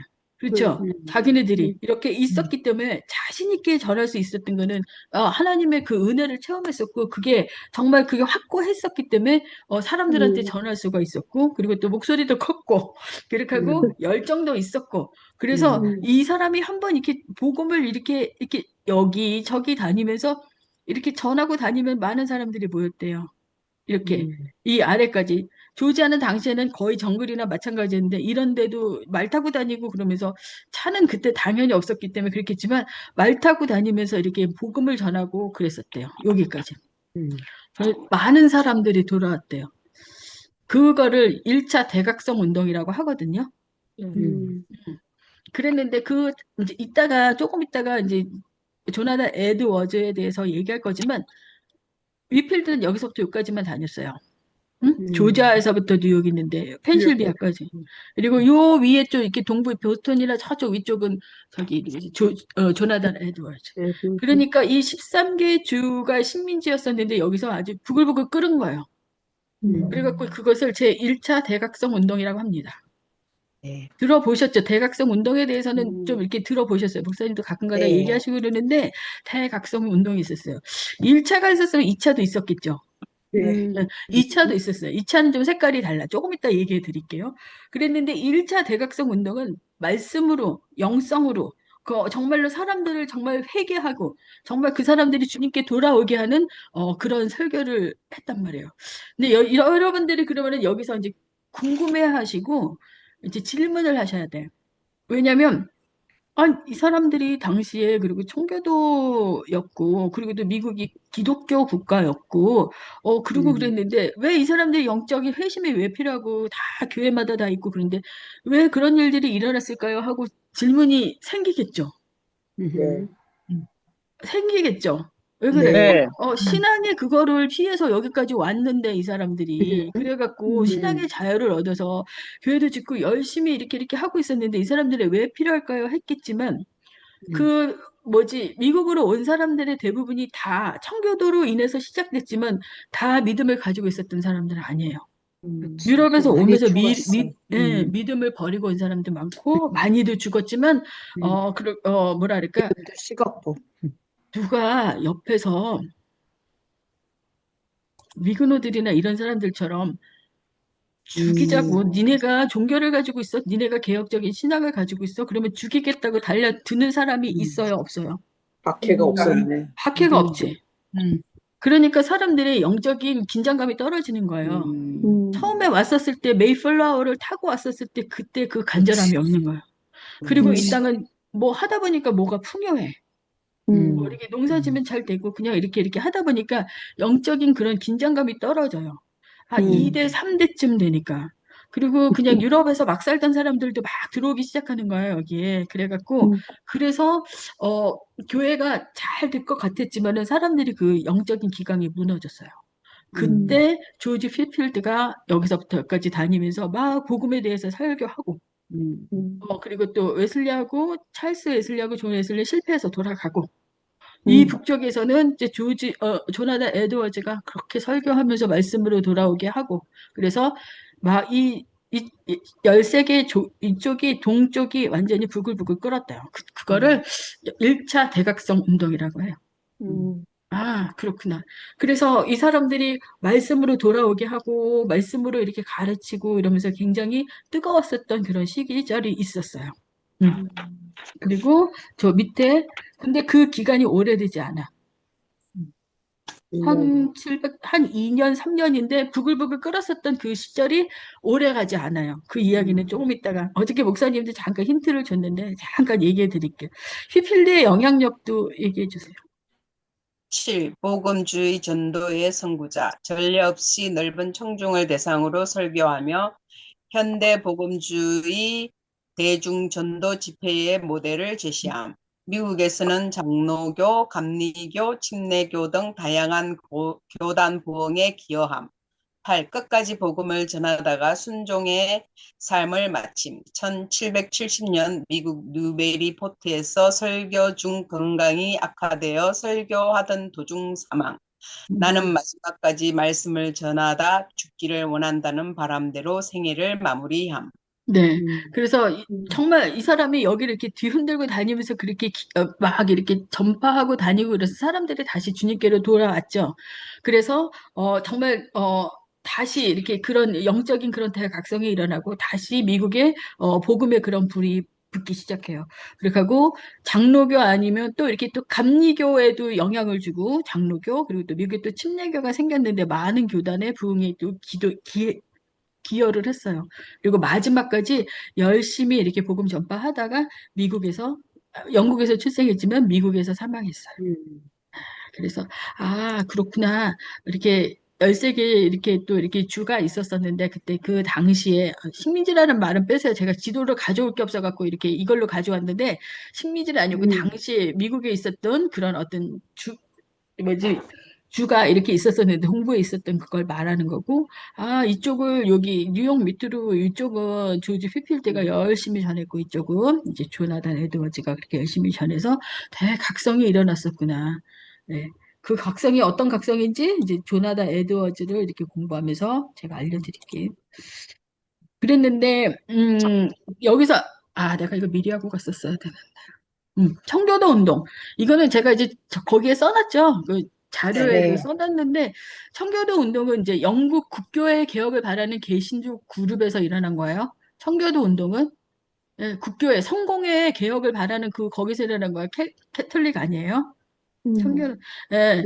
왜냐면은 이 사람들이 자기네들을 그 기득권을 좀 유지하기 위해서 열심히 믿고 뭐 장로교나 이런 신앙을 가지고 있었던 사람들을 많이 탄압했었어요. 그러니까 이 그룹하고 다른 거예요. 여기는 캐톨릭에 대항해서 캐톨릭에 이렇게 뭐지 제압하고 그렇게 힘들게 했었던 그런 그룹이라면 청교도는 영국의 그 성공의 그 그룹에서 이제 시간이 갔기 때문에 거기서 개신교 사람들을 굉장히 탄압하고 그랬단 말이에요. 그래서 루터와 켈빈의 종교개혁 정신을 삶과 교회 실천 안에서 온전히 적용하려는 그런 사람들이었다. 그러니까 보면은 거의 장로교 계통 사람들이겠죠. 그렇죠. 예, 저쪽은 좀 다르잖아, 이쪽은요. 예, 그러니까 그쪽 사람들이었구나 이렇게 하면 되고 그 중에서 그 나라에서 영국 국교에서 막 탄압이 있고 그랬을 때 일부는 네덜란드를 가고요. 또 어떤 사람들은 메이플러 이런 배를 타고 미국으로 이주해서 그래서 신앙 공동체를 세웠어요. 그래서 이 청교도의 그런 정신이 미국 복음주의의 뿌리가 되었다. 네, 그렇게 하고 그 대표적인 이제 이 사람들을 이렇게 전 인격적인 그런 신학을 강조했는데 이 사람들에게 이제 도움을 줬었던 그런 사람들이 존 오웬, 리처드 백스터, 윌리엄 브래포드 이런 사람들이 있었다. 그러니까 청교도 운동은 그렇구나. 그러니까 다른 거예요. 그랬죠. 종교개혁은 영국 캐톨릭, 장로교회가 생겼었을 때는 영국 캐톨릭이었고 청교도 운동은 성공의 개혁을 말하는 개신교 그룹이고 색깔을 보니까 장로교 같은데 이렇게 볼 수가 있겠죠. 네, 일부는 네덜란드로 가고 이렇게 다음 주에 퀴즈를 내보면 알아. 예, 청교도 얘기를 왜 하냐면 이제 조나단 에드워즈를 청교도의 마지막 불꽃이라고 하고 대각성 신학자라고 하고 청교도 신학자의 어떤 대표 주자라고 하기 때문에 청교도 얘기를 잠깐 해야 되는데 많이 헷갈려. 왜 청교도 사람들이 왜 배를 타고 왔는지 그 사람들이 왜 박해를 당하고 그랬는지 그거를 이렇게 알게 조금 그냥 영국 국교의 개혁을 바라는 개신교 그룹 요것까지만 알고 가도 여러분들한테 도움이 되겠죠? 네. 네. 틀리기만 해봐라. 다음 주에 캐틀리라고 얘기하지 마요. 조나단 에드워즈. 예, 조나단 에드워즈. 저기 김순덕 선교사님 저기 마이크 킨 것 같아. 여기 좀 읽어보실래요? 조나단 에드워즈, 청교도의 마지막 불꽃 대각성의 신학자.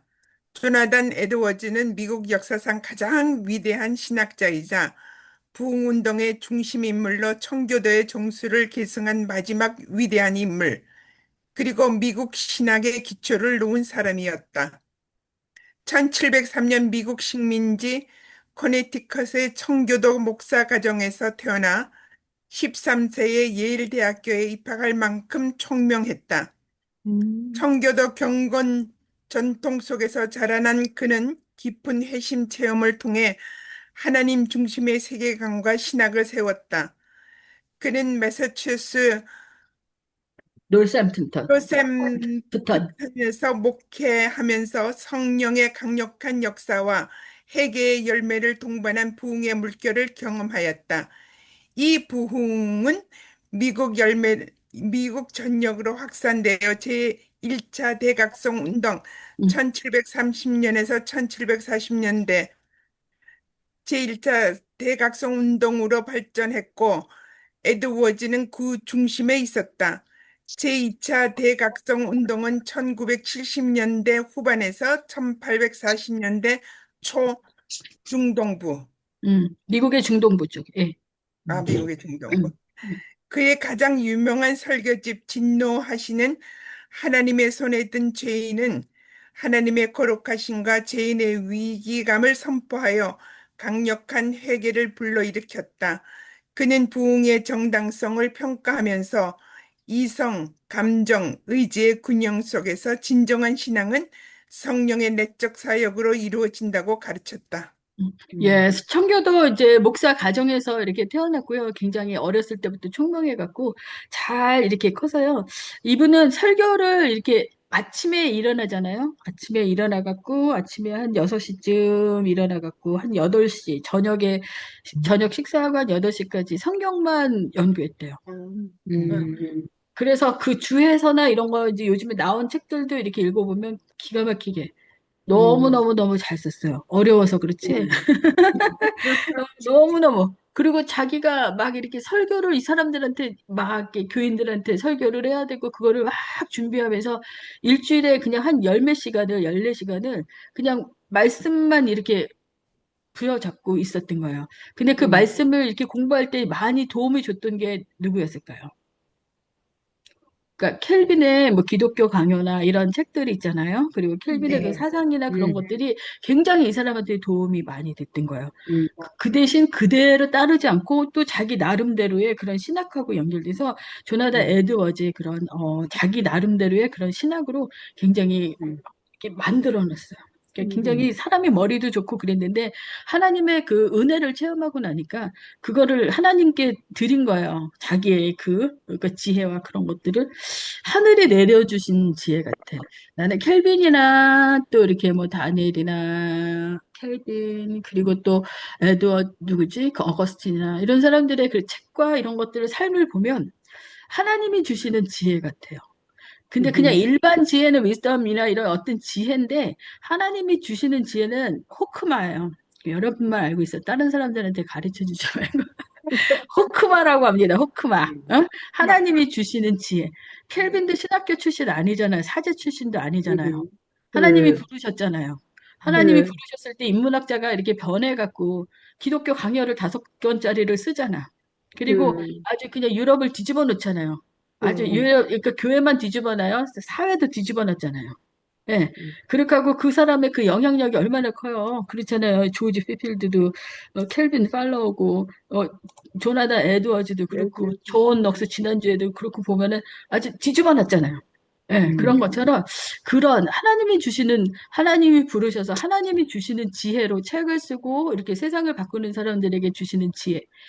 예전에 다니엘도 마찬가지고 나는 그거 그 굉장한 그 지혜가 그걸 뭘까 그랬더니 그게 호크마래. 호크마.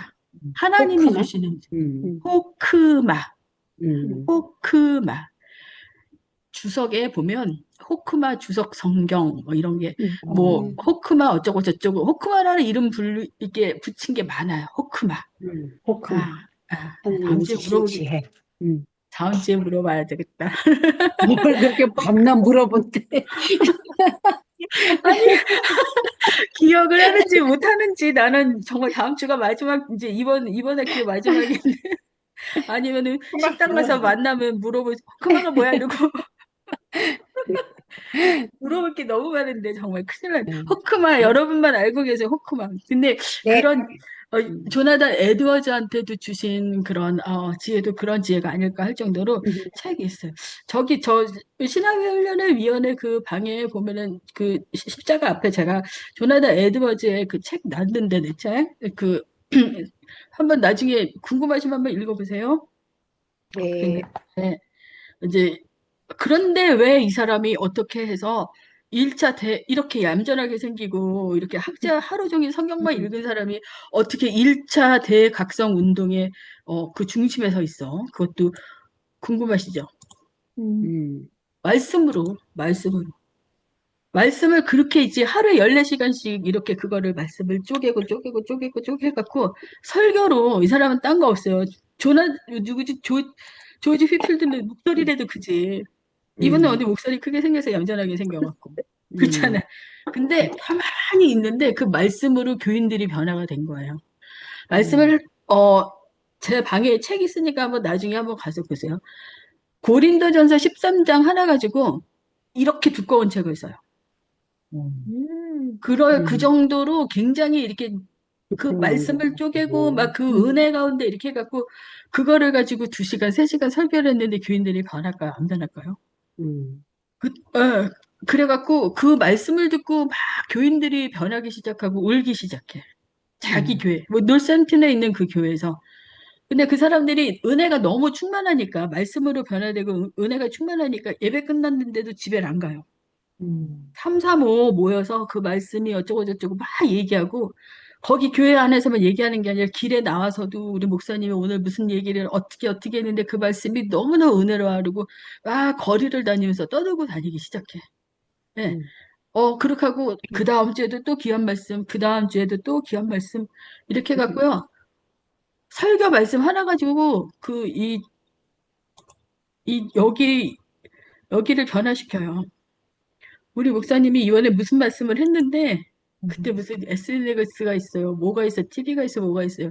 이 말씀이 너무 은혜스러워 갖고 사람들이 집에도 안 가고 거리에서 막 얘기해. 뭐라고 얘기했니? 니네 목사님이 뭐라고 얘기했니? 이러면 또 사람들이 궁금해와서 또 듣기 시작하고 다른 목사님들도 와갖고 이분의 설교를 듣고 나도 이렇게 열심히 배워서 그 말씀대로 어떻게 좀 이렇게 전해야 되겠다 하다가 여기가 부글부글 끓어.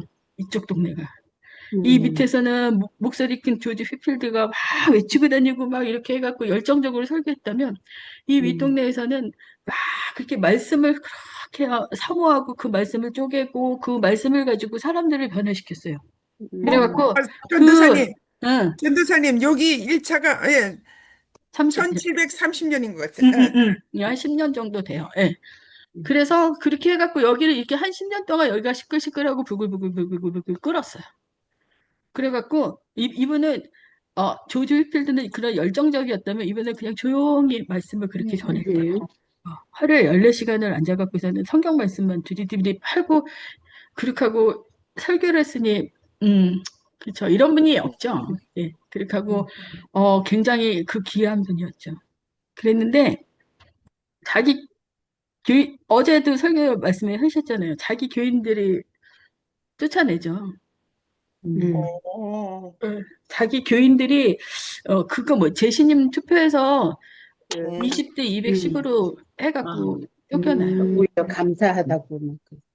왜냐하면 너무 열심히 이렇게 잘 하시고 막 그랬는데 성례전의 문제 때문에 성례전의 문제 때문에 성찬에는 꼭 이렇게 고백한 사람 그리고 또 이렇게 또 예수 믿는 사람 어느 그런 사람들만 이렇게 참석할 수 있어 그랬는데 어떤 사람들은 은혜 받은 사람들도 참석할 수 있어 하는 그런 의견이 갈려서 자기가 1차 대각성 운동의 중심이었고 그렇게 유명한 목사라고 목사님 말씀 너무 좋다고 길에서 떠들고 다니고 그렇게 해서 그 온 동네를 시끄럽게 했었던 그 교인들에 의해서 쫓겨나요.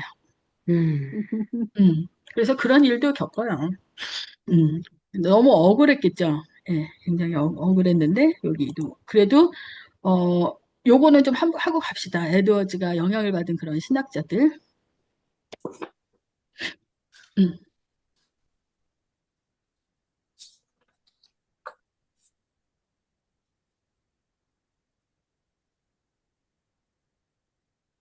빨리 안 읽으면 방송 사고인데 내가 읽을게. 제가 요 시간에 물을 좀 마셔야 돼갖고 존 켈빈은 어떤 이제 에드워즈가 영향을 받은 신학자가 첫 번째는 존 켈빈의 영향을 많이 받았죠. 그래서 이제 그가 이제 신학의 어떤 토대가 되고요. 또 그 당시에 또 좋았었던 청교도 신학자들이 있었어요. 앞에도 얘기했지만 존 오웬이 있었고 리차드 웩스터가 있었고 어거스틴. 그다음에 그리고 또 이렇게 어거스틴의 영향도 이렇게 받았어요. 그러니까 탄탄했겠죠 기본기가. 예. 본인도 하루에 열 몇 시간씩 말씀을 읽고 연구를 했지만 또 이 사람들이 어떻게 이야기했는지 그게 또 어떻게 했는지 자기 나름대로의 어떤 그런 사상을 가지고 이렇게 해서 그 마치 책들도 많이 쓰고 설교를 했대요. 굉장히 지금도 그 설교집을 신학자들이 굉장히 뭐랄까 많이 보고 그리고 이런 어떻게 이런 신학을 이렇게 또 말씀을 이렇게 했는지 그런 것도 많이 해요. 그래서 조나단 에드워즈의 책이 교회에 좀 있을 거예요. 배은영 권사님 교회 책 있죠? 응. 저번에 찾아놓은 거 있었던 것 같아요. 그래서 교회에서도 이제 한번 찾아보면은 이 책 있을 거예요. 저도 좀 있어요. 그러니까 나중에 제가 빌려드릴 수도 있어요. 네, 그랬- 교회 꺼내놨어요. 예, 꺼내놨었죠? 네네네. 감사합니다. 예. 그랬는데 조나단 에드워즈가 이제 교회에서 이렇게 강제로 사임을 당하고 이렇게 은혜가 있으면 좀 어려운 일도 있어요. 그래서 어떻게 했냐면 인디언 지역으로 선교를 가요. 이 사람이 어떻게 인디언 선교하게 생겼어요, 그지? 그냥 학자인데. 예, 그렇고 막 청교도 목사 가정에서 이렇게 해갖고 아주 깔끔하게 말씀만 전하는 그런 적이었는데, 그냥 자기가 자비량으로 인디언 지역으로 선교를 가요. 그래서 그렇게 하기도 쉽지 않은데, 거기 가서 선교를 해요. 그래갖고, 여기는 누가 읽어주세요. 1750년. 1750년 에드워즈는 매사추세츠 노샘프턴에서 부흥운동을 일으킨 저명한 설교자였지만 신앙 고백의 자격 문제, 특히 성찬 참여 조건 강화 주장으로 인해 교회와 갈등이 생겼고 결국 1750년에 담임 목사직에서 해임되었다. 외딴 선교지로의 자발적 파송되었다. 해임 이후 외딴 인디언 마을로 선교를 떠나는 길을 택하였다. 음. 요즘. 예. 그러니까 담임 목사님 직에서 이렇게 해임이 되었는데 왜냐면 성찬에 참여할 수 있는 그 조건들을 이렇게 딱 이렇게 써야지 아무나 줄 수 없다 했는데 당시에 사람들이 은혜를 받고 그랬었지만은 영적인 기강이 해이해졌다고 그랬어요. 안 해이해졌다고 그랬었어요. 이때 당시에 사람들이 그리고 또 뭘까 거기에 대해서 깊은 저기도 없었겠죠. 이제 또 거기에 대해서 성찬이나 어떤 믿음이 은혜는 많이 받았지만은 이 사람들이 생각하는 게 좀 달랐을 수도 있어. 교인들이 다 똑같이 다 은혜를 받고 그랬어도 이상한 생각하는 사람들이 있다니까요. 그래갖고 그거는 은혜로 해야지 은혜로. 그리고 우리도 다 똑같은 교인인데 우리도 성찬에 참여시켜도 돼 하는 사람이 있고 아니야 절차를 밟아야지 그게 아니지. 그럴 수도 있잖아요. 그랬는데 이 사람은 자기가 가르쳤을 때 사도 바울의 그 권고에 따라서 그리고 또 아무나 이렇게 성찬에 참여하는 거 아니라고 그랬는데 그렇게 했는데 그게 서로 안 맞을 수 있잖아요. 그런 이렇게 좀 이렇게 목소리가 큰 사람들이 이렇게 얘기했었을 때 담임 목사님의 어떤 이렇게 재신임 문제를 이렇게 들고 나왔을 때 보면은 그게 어저께 말씀했듯이 23대 213인가 그랬대요. 담임 목사님 해임해야 된다고. 어떻게 그래? 그렇게 말씀을 잘 전하는 사람, 영적인 목사님한테 어떻게 그랬는지 저도 잘 모르겠어요. 그랬는데, 그 다른 마을로 가요. 그래서 거기가 스탁브리지라는 곳인데, 거기에 갔는데, 이제 자녀들이 있었는데, 자녀들이 결혼한 자녀들도 있지만 결혼하지 않은 자녀들도 있었어요. 아내하고 자녀들하고 같이 가서 거기서 인디언하고 같이 살아요. 그리고 그곳에서 자기 딸이 이제 아주 어린 딸이 열 몇 살 된 그 에루샤가 거기에 데이비 브레이너드라는 그런 인디언 선교를 하던 사람하고 사귀게 돼요. 그래갖고 데이비 브레이너드를 사귀게 되고 이들하고 이제 약혼을 했는데 이 사람이 죽어요. 젊은 사람인데. 근데 굉장히 열정적인 그런 선교사였나 봐. 인디언 선교사. 인디언 사람이 아니라 그곳에서 이렇게 말씀을 복음을 전하고 선교사. 저기보다도 더 일찍 갔었던 그런 선교사였대요. 그랬는데 거기 가서 막 말씀을 전하고 이랬던 사람인데 삶이 거기는 열악하잖아요. 당시에는 막 이렇게 열악했는데 인디안 마을은 오직 열악했겠어요. 그래갖고 이 사람이 아팠을 때 이제 자기 딸이 이제 이 사람을 간병을 했겠죠. 그랬는데 데이비 브레이너드가 먼저 죽고 딸도 어머, 죽어요. 죽는다. 예. 그랬는데 이 사람이 데이비 브레이너드가 자기가 이렇게 선교 사역을 하고 인디안들에게 말씀 전하면서 복음 전하면서 있었던 그런 일기를 썼어요. 그 일기를 조나단 에드워즈가 그 일기를 정리해서 세상에 내보내요. 어, 조나단 에드워즈의 책 중에서 제일 쉬워, 이 책이. 다른 책은 어려워서 못 일기니까. 읽는데 이 책이 제일 쉬워요. 일기니까. 남의 일기를 정리해서 해줬기 때문에. 그리고 교회도 있을걸요. 이것도 찾아놨자 죄정 권선이에요. 근데 저 그러니까 응, 응. 커버가 좀 달라요. 네. 화보가 달라요. 이 책은 이게 네, 저기가 제목은 많지만. 맞는데, 이 네. 책은 빨리 가서 읽으셔야 돼. 다 읽고 싶어 할 거야. 되게 이렇게 저기도 두껍지도 않아요. 일기. 26살에 죽었으니까 일기가 길지도 않을 거예요. 그죠? 근데 나도 읽었는데, 저도 이 책 읽는데, 어디 갔는지 없어졌어. 누구 빌려줘갖고 못 받은 것 같아요. 보면은, 책 제목이 뭐예요? 데이비 브레이너드의 일기. 생애와 일기. 여기 아, 그림, 예. 이게 크게 보여드릴까요? 데이비 브레이너드의 일기. 예.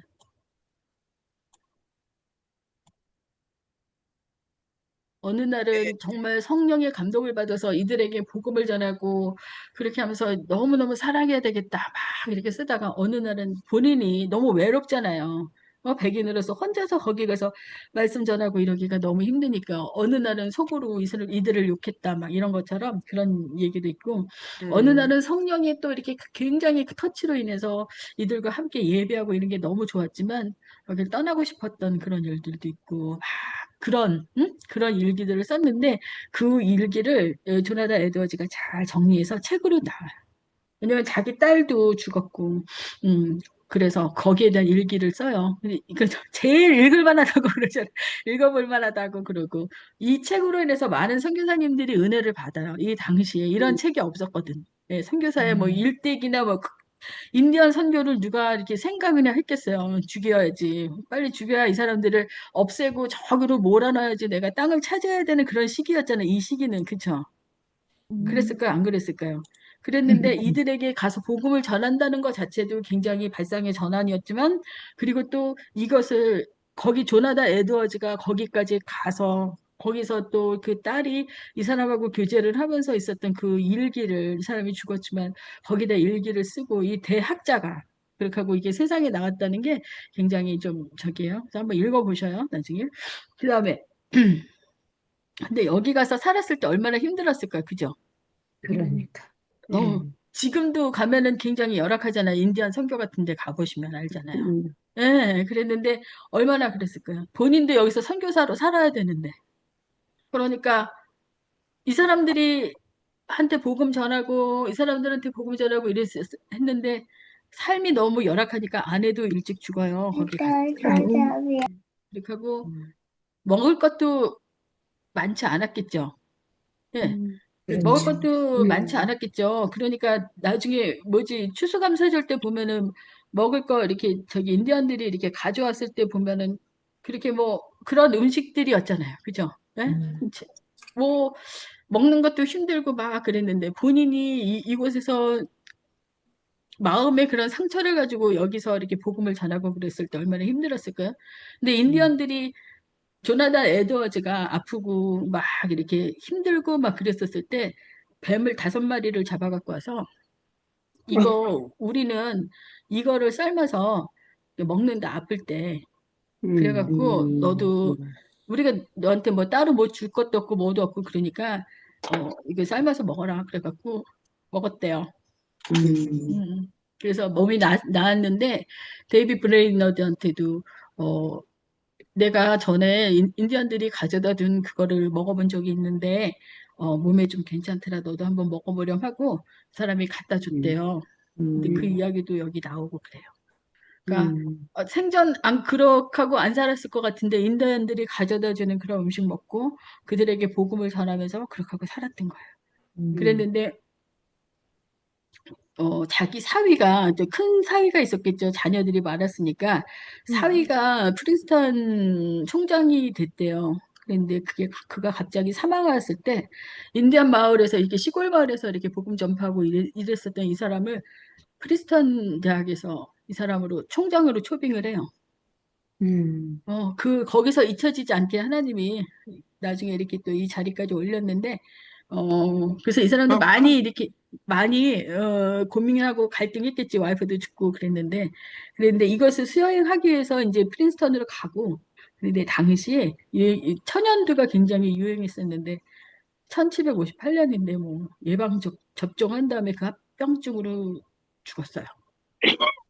그래서 총장직을 한 달 했다고 수행도 그래요. 못했네. 한 달 정도. 한 달 정도 했다고 그래요.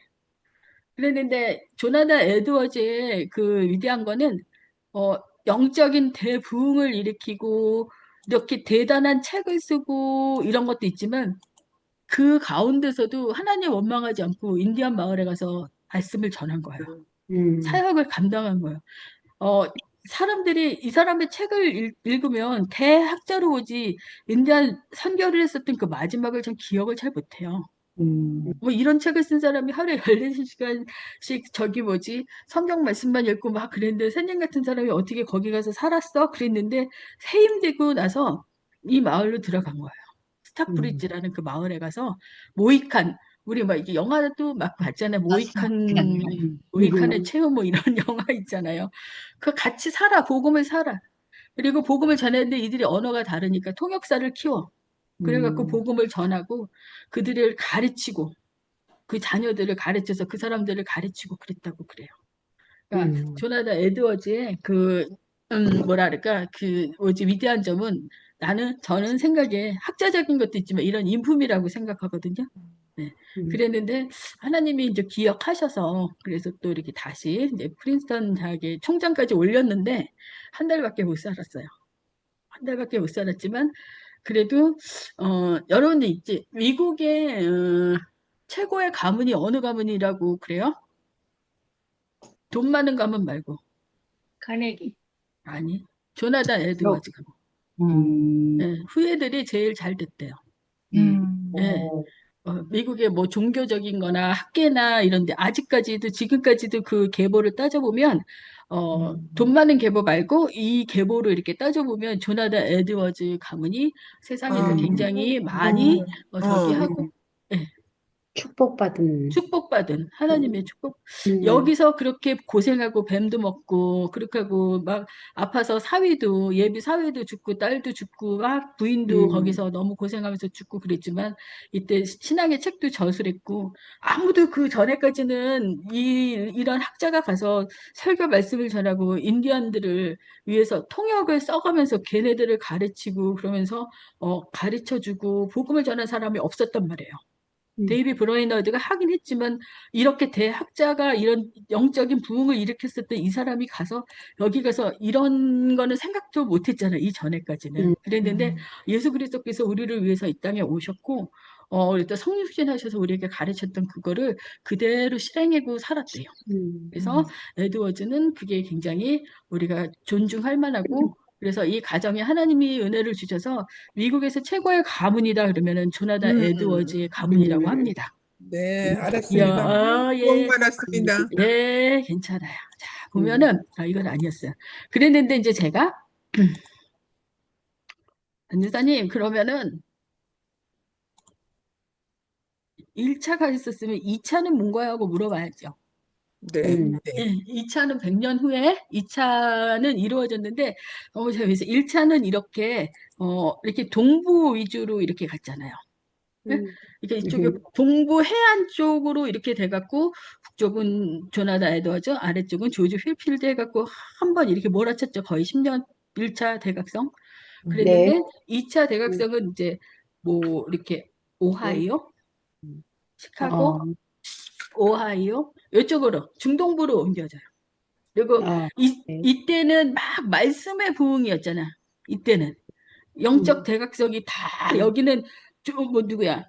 휘필드는 막 설교로 그죠? 열정적인 설교로 하나님의 말씀으로 그래갖고 이제 뭐 켈빈주의 예정론을 따라서 그 막 굉장히 그랬고 조나단 에드워즈도 말씀을 가지고 이렇게 했잖아요. 근데 2차는 좀 색깔이 달라요. 2차는 성령의 운동. 그래서 사람들이 모여서 찬양하고 기도하고 말씀 듣다 방언 터지고 예, 이적이 일어나고 그런 일들이 2차 때는 그렇게 일어났었어요. 한 100년 후쯤에. 그래서 그 중간쯤에 이제 무디가 나오는데 무디 이야기는 다음 주에 할 거예요. 그래서 오늘 공부했었던 거 이제 다 이해하셨지만 한번 쭈르륵 훑어보고 갈게요. 예. 종교개혁 이후에 유럽 사회는 변했어요. 그죠? 예? 변화의 중심에 누가 있었어요? 루터파, 칼빈파, 예. 세례파. 예. 그리고 경제적인 변화도 있었어요. 이제 1차 산업사회에서 2차 산업사회에 됐었고, 이렇게 켈빈의 그런 게 컸었고, 성경 말씀이 이렇게 저기가 됐기 때문에, 번역이 됐기 때문에 개인의 의식이 변했고, 그리고 또 말씀을 중심으로 이렇게 살아낼 수 있었어요. 그래서 오늘 진젠드루프 백작 잊으면 안 돼요. 지금 조나단 에드워즈 했다고 또 갑자기 잊어버리시면 안 됩니다. 이 사람의 스펙트럼이 되게 크기 때문에 웨슬리 형제가 있었고 조지 휘필드가 있었고 미국의 1차 영적 각성이 일어날 수 있었던 그 토대를 하신 거예요. 그다음에 또 모라비안 선교도 이렇게 감당했었고 또 하고 이 사람들이 와서 너네들 내 영지 와서 농사 짓고 살아라 땅 떼내고 이렇게 안 하고 오로지 기도와 찬양과 기도와 그리고 그 안에서 헤로노트 그 주의 보호 아래 나는 그런 공동체 안에서 열심히 찬양하고 열심히 기도하고 그래서 선교사 보내고 서로 사랑하고 그거였어요. 그다음에 웨슬리 형제가 있었는데 이들은 성공의 사제 출신이고 감리교를 창시했다. 그리고 또 찰스 웨슬리 하면은 제가 여러분들이 노래를 해야 돼. 많이 게 있으면 천부의 의지 없어서 막 이런 거 있잖아요. 그 은혜로운 찬송 많이 작사했다. 그냥 이렇게 하시면 되고요. 그다음에 장로교하고 감리교의 차이가 있었죠. 다음 주에 올려드릴게요. 올려드릴게요. 다음 주에 죄송합니다. 그리고 조지 휘필드 얘기는 계속해서 열정적인 그런 복음의 전도자였고 설교자. 설교자였고 그래서 1차 영적 부흥의 대각성.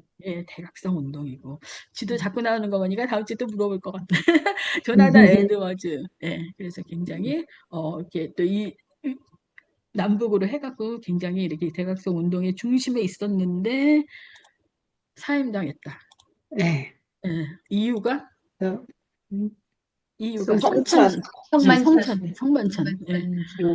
그렇게 열심히 해도 이렇게 억울한 일을 당해요. 그 억울한 일을 당하지만 하나님이 다 은혜 주셔서 이렇게 또 나중에 그 가문이 아직까지도 정말 가문이 돼요. 그래서 내가 이제 이거를 수업을 다 마무리하면서 여러분들한테 무슨 이야기를 할까 그러다가 이렇게 글을 써왔어요. 진잔드루프는 엄청난 믿음의 유산을 남겼어요. 그쵸? 엄청난 이 스펙트럼이 굉장히 큰 엄청난 믿음의 유산을 남겼어요. 웨슬리 형제들은 감리교를 창시했어요. 휘필드는 부흥의 어떤 중심에 섰었고 영적 대각성의 중심에 있었어. 조나단 에드워즈도 마찬가지지만 그래도 쫓겨났어요. 그렇지만 거기서 끝나지 않고 인디안 선교를 하고 그러면서 그 안에서 정말 믿음의 인품을 남겼어요. 그렇죠? 그래서 이 네 사람의 삶은 달랐지만 하나님께 붙들린 한 사람의 삶이 시대를 깨우고 세상을 바꿀 수 있다는 것을 우리한테 증언했어요. 그렇죠? 그래서 이들에게 받은 믿음의 유산도 이렇게 커요. 이번 주에도. 그렇죠? 그래서 우리 한 네. 사람 한 사람이 그거를 잘 지키고 살 때 하나님 은혜가 우리에게 임하고 그리고 또 그것도 이렇게 또 전해진다는 사실을 잊지 마셨으면 좋겠어요. 아멘. 네, 곧